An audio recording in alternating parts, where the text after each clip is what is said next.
Erev Shabbos. Erev Shabbos. We are approaching Purim. And I know how difficult Purim is for some people. It is a very, very tough time for a person to find joy.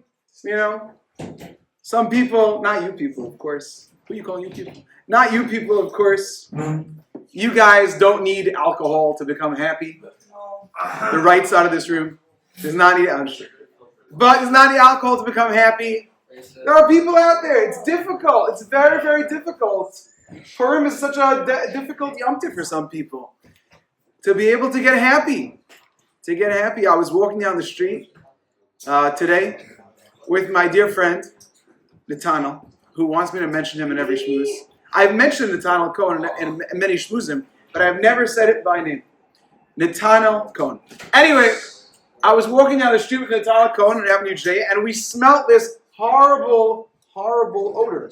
Where it just terrible. And I see this guy, happens to be the guy looked like a guy in our yeshiva, but it wasn't a guy in our yeshiva. This guy, this guy keeps walking in front of us, and I didn't realize the terrible skunk-like odor that is coming from this guy. It's emanating from him.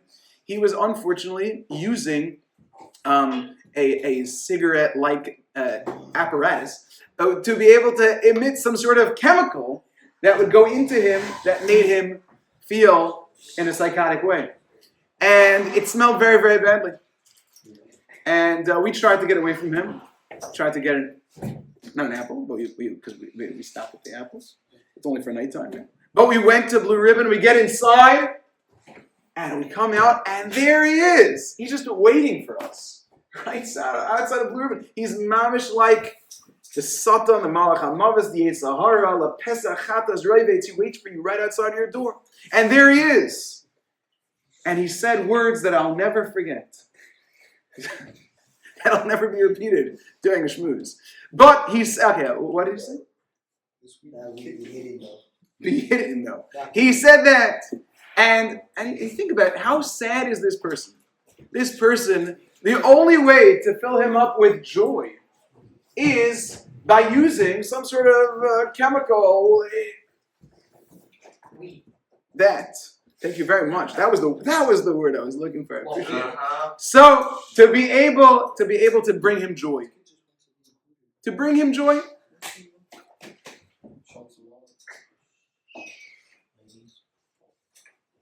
To bring him joy.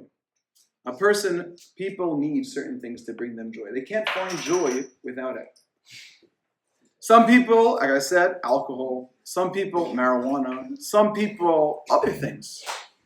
Other types of alcohol. To bring them joy, they cannot find joy without it. You know, I know a good many people. I don't know. Rabbi Edelman is a professional in the field of mental health. 100%. And a professional in the field of chinuch, of course, as well.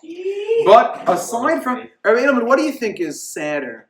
A person who only finds joy from alcohol? A person who only finds joy, not joy, isn't that joy? A person who only gets high from alcohol. A person who only gets high from marijuana, or a person who only gets high by putting other people down. What's the saddest one? They're all sad. And some people only find joy by putting other people down. It's sad. It's scary. When you get to Purim, you have to figure out, what am I getting my joy from? What am I going to do? As you know, I don't drink on Purim. Purim is extremely enjoyable. I do actually, that was not Emes. We were speaking about Sheker. So I will confess that every single year on Purim, what I do is I come home from Megillah early that morning. I go up to my closet, in my silver closet, on the very, very top shelf. I have a gorgeous plate there with 6 shot glasses. Got that from my chasana. And then I take one of those shot glasses, just one. I bring it to the kitchen counter, and I open up a bottle of wine. Usually, for whatever I got last year Purim. I open up a bottle of wine. I pour that bottle of wine into this shot glass. A whole shot glass full of wine. I then put it on my kitchen table. I get my breakfast ready. Hopefully by that time somebody has already sent shalach mishloach manos. That's something that can be eaten for a meal. I take that, I put it on the table, I go wash, I sit down, I have whatever it is for mishloach manos. I have my little thing of my little wine, maybe the top millimeter of my wine cup that I have, and then I go to the sink and I pour it out of the sink, and then I make a berachas hamazon, and then I go to my couch, and I finally get to lie down because my wife has gone to listen to Megillah, and I'm there babysitting all of the children, and they let me sleep. One of them is so sweet that whenever I put my head down on the couch, he sticks his finger right up my nose. It's really special. The others, they usually make sure that their fights always happen at that exact time. It's really special. I wanted to wear that costume. You didn't say that yesterday. Yes, I did. So it's really, I can sleep. And I think I don't sleep. But I almost sleep. And with doing that, machshava teiva, mistarfel l'maisa, if you try to do a good thing, Kadosh Baruch Hu connects it to the mitzvah. So I do that. That is, I confess. I drink on Purim. I drink on Purim. Now you guys know the truth of what I do on Purim. I drink on Purim. I heard that there are people who drink more than that. That surprises me a little bit. But, no blackmailing me on that one. But, I drink on Purim. What is it that gives you joy? What is it that gives you joy on Purim? People get joy in a lot of different ways. People get joy on Purim. I spoke about other ways, but good ways. You get joy on Purim because you know somebody who's not getting mishloach manos.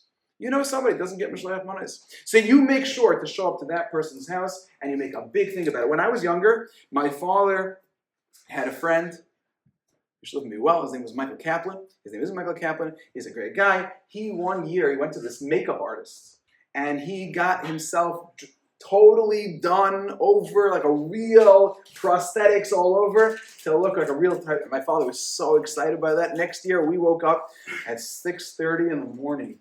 6:13 in the morning. We davened Shaka 6:30. After Shaka 7:10. Then we drove over to some guy in his apartment building. This is a very interesting guy, obviously. His apartment building is designed to look exactly like Sherlock Holmes' apartment. And then, not only does he have an apartment that looks like that, in miniature, he has on a table a miniature version of his exact apartment where he lives on a table as well. He's a very, very unique individual. Anyway, this guy, we sat in a chair for an hour, and then he made us all up, and I looked like an elderly man, except I had braces, but okay. And I walked around with a cane. My father looked like a big, huge Lubavitcher. He had a huge beard, and he was my helper. Anyway, and we go to people's houses. And years later, I was thinking, like, the people we went to their houses, I don't think any of them were family friends. Not a few cousins. The people we went to, it was interesting who we ended up going to. And you reflect on it. And I realized the people's houses that we went to, and we made a big shtick out of it, these are people who did not have many people coming to them to give mishloach manos. And we made a big thing about it. We had a lot of fun by these people's houses. And the next year we dressed up again. And that was my last time. I only did it for 2 years. My father kept on doing it. But you find joy. It's in Mefurish Gemara, it's in Mefurish Rambam, explicit. The greatest joy that you can have is trying to bring happiness to those who are downtrodden and those who are abandoned. Is that the joy that you're going to find on Purim? Are you going to find joy like that on Purim? You can try to find somebody who maybe isn't getting mishloach manos from other people. Maybe you can be that guy who makes something special. Every single one of you cannot rely on your family to give mishloach manos. You can't say the family is giving. You guys individually have to give your own mishloach manos to somebody else. Now try to find somebody who you know may not be getting mishloach manos. Try to find somebody who may not be getting mishloach manos, and you give it to that person. That'll bring you tons of joy. You'll walk out of the place like $1 billion. I used to say like $1 million, but then it's not so much anymore. $1 billion. That'll make you feel like $1 billion. I'll tell you another way to feel like $1 billion on Purim. There was a certain fellow, when I was in Yeshiva in Eretz Yisrael, certain fellow, his name was Avi, good guy. We happened to have gotten in some sort of dispute. He said something really, really nasty to me, and it was back and forth, and we weren't talking. He was a little older than me. In Yeshiva, we weren't talking. It was really, we just stayed away from each other. And Purim morning comes. I finish Shachris, go up to my dorm room. I come to my dorm room, And what do I find in my bed? What do I find there? Mishleach Manos from who? Avi. From Avi. He put Mishleach Manos on my bed. And he had a little note there, something about, moving on, whatever it was. Mishleach Manos. He used Mishleach Manos as an opportunity to actually build reus, to build friendship between two people. Another great way to feel like $1 billion on Purim. A great way to feel like $1 billion on Purim.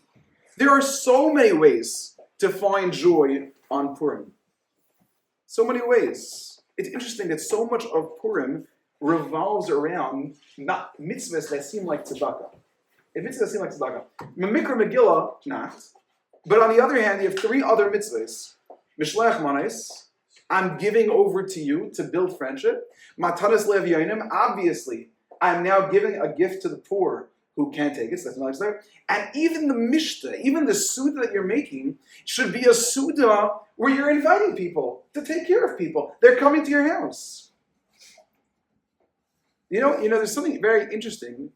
I'll give you a little shtickle there. You want to hear a nice shtickle there? Yeah. This is the shtickle. You'd want to hear it. A nice shtickle there. The Gemara says that, because a few reasons, Chaim was speaking about this week, a few reasons that we do not say Hallel on Purim. Why don't we say Hallel on Purim? What reason do we say in class? We're still on there. Megillah's okay, that wasn't the reason. There was you said it. Okay, the Megillah is the reading, is the Hallel. Megillah is the Hallel. Now I ask you a question. Where do you lay in Megillah? You lay it in shul. And in fact, we do it indoors. And what bracha do we make? One of the 3 brachas that we make on Megillah is Sha'asa Nisam Avesenu Bayamim Ahem. We make a bracha about the miracle of Purim. We make a bracha about the miracle of Purim, Sha'asa Nisam. When else do we make the bracha of Sha'asa Nisam? Chanukah. What is one of the obligations of Chanukah if you want to be able to make that bracha? Anybody know? It has to be a public miracle. You have to publicize it. Right? You're supposed to light by the window, you're supposed to light outdoors. And yet when we do Mikra Megillah, it does not have to be very public. You could do Mikra Megillah, just you. You still say Sha'as Nisim if it's just you. 100%. Why is that? I thought it's about publicizing the miracle. And yet I can keep it under wraps. You want to hear a pshat? You want to hear a good pshat? Listen to this pshat.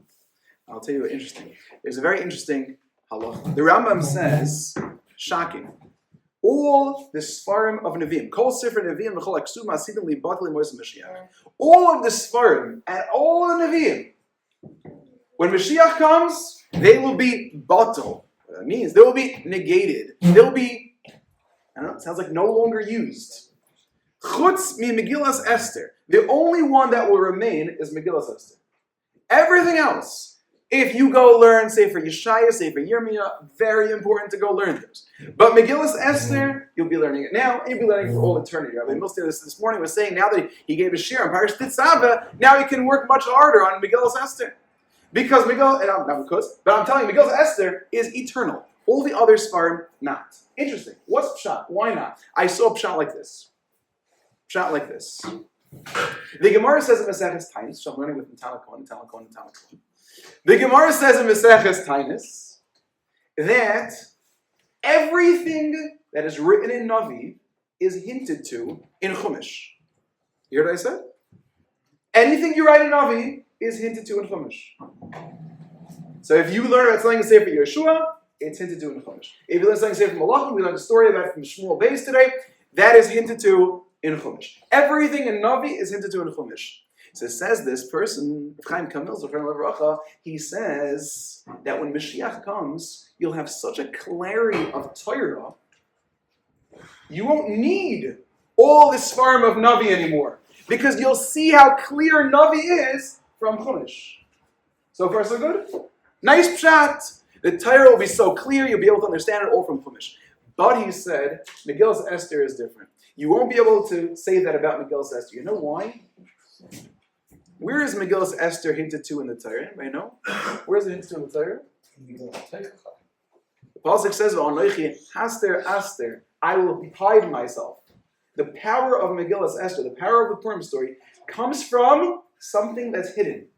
It's hidden. HaKadosh Baruch Hu hid himself. What name, Chaim read, is not in the Megillah? Hashem's name, because it's a hidden miracle. And as a result of that hidden miracle, we connected to Hashem on a much deeper level. But Megillah Esther, Chaim, the Purim story, is meant to be hidden. Which means that even when Mashiach comes, and total clarity in Chumash, and everything, all of the Nevi'im are revealed from where they are in Chumash, Megillah Esther always stays hidden, even at that time. So therefore, when Mashiach comes, even Megillah Esther will be needed because it stays hidden. Sounds good so far? The power of staying hidden. And you see that also. I told you, what's funny about Mikra Megillah? It's a publicized miracle, but it can be done even when it's hidden. And the three mitzvahs of Yom Tov, of Purim are mitzvahs of tzedakah. And how is tzedakah supposed to be done? Hidden, undercover. Like in my father Zakheim Lebracha's caver, it says that everything he did was behatzmei aleches. He did it with quiet modesty. He tried to keep everything under wraps. I should be the only one to know. My father liked, when he was younger, he liked the Lone Ranger. He got a little older, he liked Batman. I should be the only one knowing all the amazing things that I do. It's between me and Hashem. My father once spent almost a year, probably more, almost a year, designing a whole facility. He designed the whole facility, and after the whole year, and he paid for a huge amount of it, he literally took care of everything from the tissue boxes to the medicine, every single thing. And after a whole year, he said that when you dedicate this building to this people, he said it, I don't want anybody to know that I paid and that I put all my life into it. I don't want anybody to know. I want you to take somebody else's name and put it on this building. And they'll think they did all the work, and you'll get paid twice for it. That doesn't bother me. I don't want anybody to know. And when the day came for the dedication, my mother says to my father, just go up a little bit. Stand near the front. My father said, no. It's between me and God. It's between me and Hashem. I don't need anybody else to know. And there's a big picture of the dedication of this building.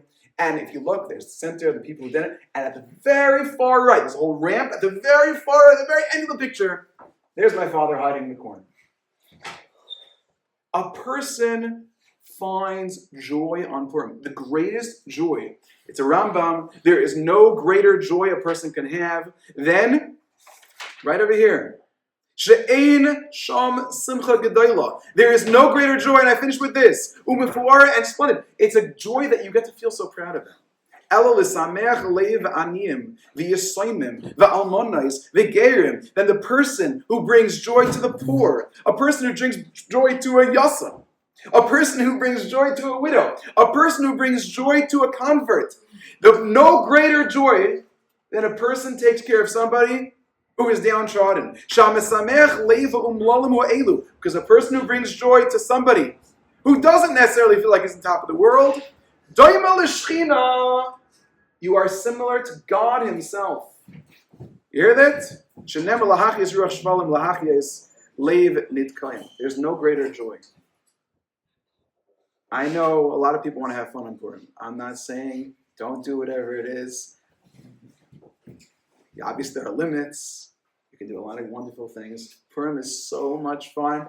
I have so much fun. I have so much fun being with the guys. If I can't. There's so much. Purim is so full of joy. But if you want to be the top, if you want to max out on joy, which you do, find an opportunity to bring joy to somebody else. My dear friends, everyone should have a beautiful, incredible